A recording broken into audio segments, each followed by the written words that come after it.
Now watch this. I want to share something with you here quickly. Now just follow along with me here.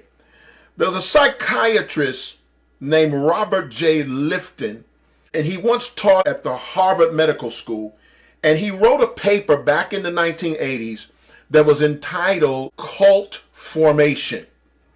And he delineated several characteristics which are the common features that are shared by destructive cults. I want you to listen to this and tell me if you see any semblance to the things that we have been seeing in our nation and even, unfortunately, in the church. Now watch this. He gave these characteristics. Number one, this cult is usually headed up by a charismatic leader who increasingly becomes the object of worship as the general principle that may have originally sustained the group. Now watch this. The leader has no meaningful accountability and becomes the single most defining element of the group as its source of power and authority. In other words, this charismatic leader usually becomes very authoritarian. Here's another characteristic. A process of indoctrination, a coercive persuasion of thought reform that is commonly known as brainwashing. Come on now, are you hearing this? Watch this. This brainwashing, the culmination of this process can be seen by members of the group often doing things that are not in their best interests. Come on now, but are consistently in the best interests of the leader. Come on, are you recognizing some things here? Watch this. Here's another characteristic. Exploitation of the followers.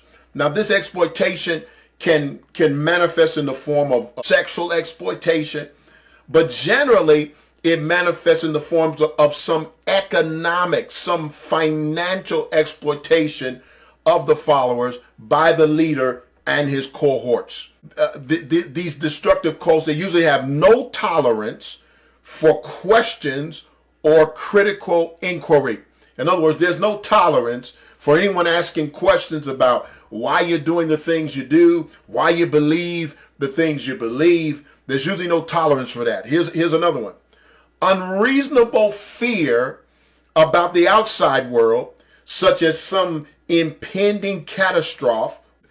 These things are usually promoted, through conspiracy theories. Listen, we are inundated today with all kinds of crazy, asinine, completely insane, conspiracy theories. The stuff that people are buying into and believing today it boggles your mind. The leader of such a group will usually make these kind of statements. I'm the only one that can save you from this. Are y'all hearing this? In most dangerous cults, the leader begins to take on this Messiah persona. This is how you know that you're dealing with a cult.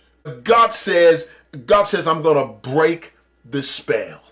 This spell, church, these bewitchments have brought much of the church into idolatry, where people have now put a man in the place of God. I'm not talking about the world. I'm talking about God's folk. Have put a man in the place of God. We've got to break the spell.